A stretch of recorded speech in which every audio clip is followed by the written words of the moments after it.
Should we rate this thing? Yeah, man. Let's get to it. We didn't write. What did we have last week? We had the 1792. We didn't write that down. 1792 full proof is not on the board yet, but it will be next week. Sure will. So let's rate this thing. Label and branding. For Christ and... Grist. Grist? Grist. It's a G. Oh, not a C. It's grist. Yeah. Grist and... Grist and saw.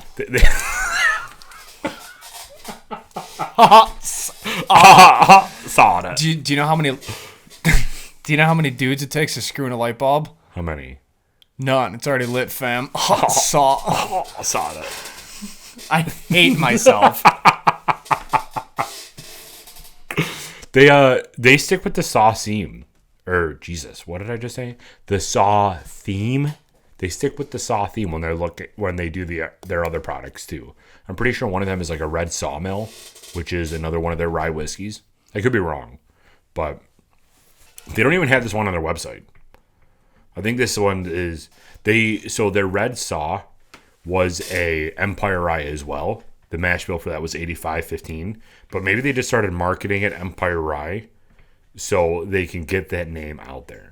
I feel like the Empire Rye is a very, very new thing, and all these distilleries are banding together to form the Empire Rye brand when you're talking about like on the national level. Could be. I want to reach out and ask them, see what they have to say about it.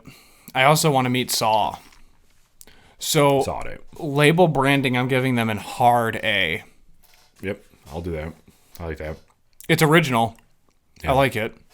I give it an A. I like this wooden cork at the top. I don't know why, but corks really do it for me. Like the top of the corks. Yeah, when you spell them correctly. Yeah. How did you think you spell it earlier? I was having a brain fart because I didn't eat. This was pre-lunch when I was mentally shot, and I had a moment where I was trying to figure out how to spell cork because I started lunch by doing research for this episode, and couldn't spell it, man. Couldn't spell it. I ended up trying to spell it Quork, and I'm like, that ain't right. So cork. Yeah, so I went to Google and I typed in the thing that seals wine bottles, hit enter, and then it showed Google up. was automatically like, we need to slow this guy's internet speed down. Yeah, so then the first thing that came up was a wine bottle. And then as I scrolled through the ads, because obviously the people that pay the most get to the top of the search, then I found wine cork with C-O-R-K, and I'm like, wow, I'm an idiot. It was a full Tommy Boy moment. It's like, all right, Richard. So, yeah, it was a good time. But anyways, all right, A. Also wasn't a huge fan of him, too, by the way. Chris Farley? Yeah, let's get back to this. We'll talk about that after. Nose. I'm going to fight you so hard. He was too outlandish for me, man. He's authentic, dude. He is very authentic. I will give you that. Okay.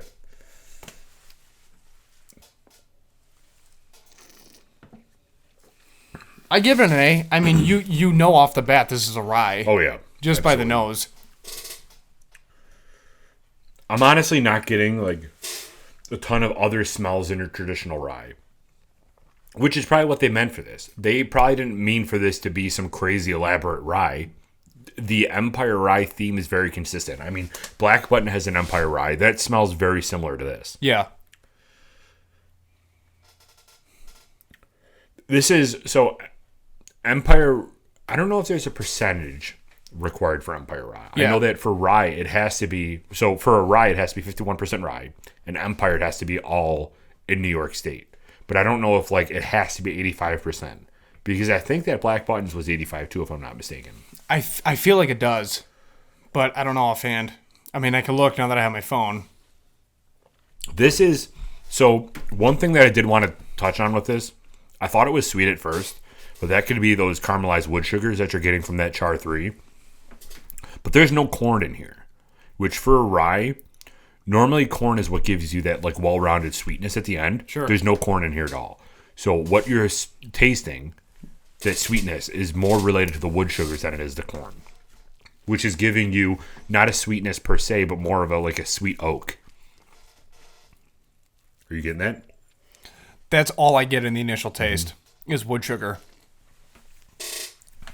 Which is different for a rye. I'm giving this an A+. Yeah. I like the initial taste a lot. Yeah, this is good. I will say, though, the ending note isn't much different from the initial taste for me. I'm not picking up any, like, high pepper content. I'm not picking any of that up. Maybe a little bit, like, right at the end.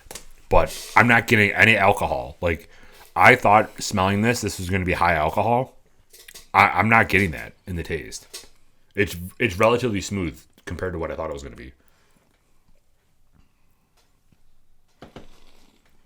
It is one-dimensional. I mean, this is still like an everyday drinker, though. Yeah. Oh, yeah. I could smash this. Yeah.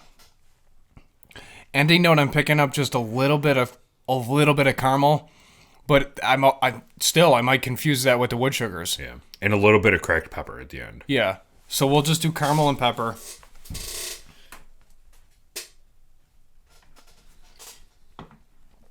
I couldn't tell on their site. So this distillery was started in 2013. So you would have to think it can't be like, this isn't an 8-year-old bourbon, obviously, because they wouldn't have started it back then. This is a relatively young bourbon, or rye. So it could be... I'm interested to see the future of this product when it has more time to sit in the barrel. That's what I'll say. I think that this is... I don't remember seeing... Again, this isn't specifically on its site. So I don't know how long this is aged for. But if I were to guess, I would say that it's aged like around... 3 years aged in a Char 3 barrel. I'm going to laugh and they're like, well, it's 2.85, so yeah, 3 years. We'll tag them in this, so hopefully they comment. Yeah. And let us know, because I'm very interested on this and their other products too. Yeah, it definitely can't be that old. Also, give us a phonetic pronunciation on how to pronounce Honeoye or whatever. Don't know how to do that. I love it. Dude, I want to put a little bit more and put a little drops in there, because this is very oily too. We should point that out in this section. So for the end note, what do you want to give it? A+? A+, yeah. It's very, very oily. All right, then we'll knock out the bottle, dude. I was actually kind of terrified to pour out of it just because of the shape. It's tough. But it doesn't do that bad of a job. It gives you that false sense of security because there's that ring around it. It's a short neck. That's what they used to say to me. There you go, dude. Yo, our chairs are going off this episode. Oh, yeah. Can you give me a little drop or two, too? Yeah, when I'm done with it. What are you doing, you amateur? You didn't finish your first glass? I don't know. I was not drinking with Mike Kelly. Whoa. All right, dude, take my glass. I got the bottle. There you go. We're 6 feet away, so it's tough for me to reach all the way over there. Hey, man. That's how Rona transmits. My cousin and I were, like, literally neck and neck taking these awnings off, which we can talk about in a little bit. If we have Rona, we have it now. There's your drops, It was so much fun. Yeah, you were doing some home rental projects, and you took the awnings off of the exterior of your house, which was a solid move. Happy for you, man. That's great. Thanks, dude. It was a tough battle, you know. All right, so do those drops change anything? It had to. This is so oily. This coats the inside of your mouth. Similar to like the New Riff.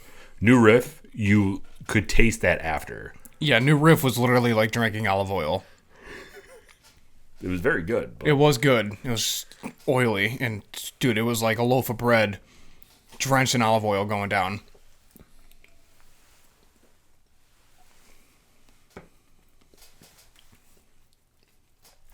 With the oil, or with the water in there, it takes away that char sweetness, and it brings out the pepper to me. Way smoother, and then it just adds the pepper. That's it. I agree with you. I agree.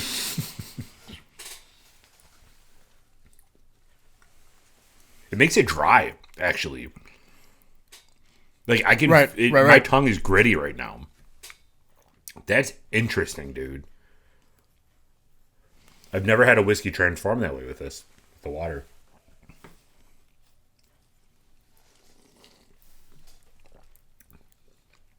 That's really weird that it made it dry. The ending note. Yeah. The ending note's drier. But it just kind of sits and it hugs the top of your mouth. I mean, it really doesn't burn anything It crazy. doesn't burn anything going down. No, you don't feel it in the pit of your stomach like you did with a full proof. So how much was this? $30, I think. Yeah, it was like $20-$30. This is a very, very good rye to get for $30. No kidding. Like this compared to what we've had for the same price point, Cask and Crew, I would choose this any day over Cask and Crew. But that's because this isn't. I mean, dude, a $30 Empire rye is almost unheard of. That's what I'm saying. Yeah. Where a Cask and Crew is not Empire. yeah, I mean, a Cask and Crew is like a specific flavored whiskey Well, they have the rye flavor too, though. made for cocktails. Yeah, but like, I mean, most people would go for a walnut toffee or a ginger right, spice, sure. roasted orange.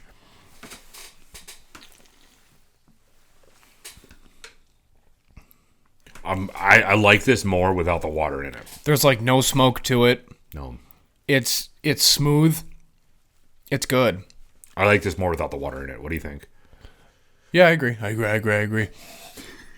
Why do you do that every time I'm taking a sip?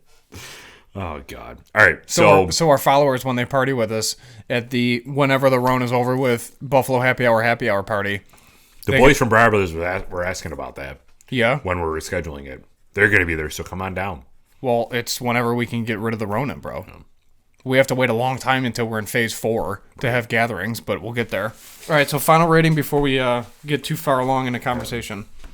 Give me that countdown. All right. 3, 2, 1.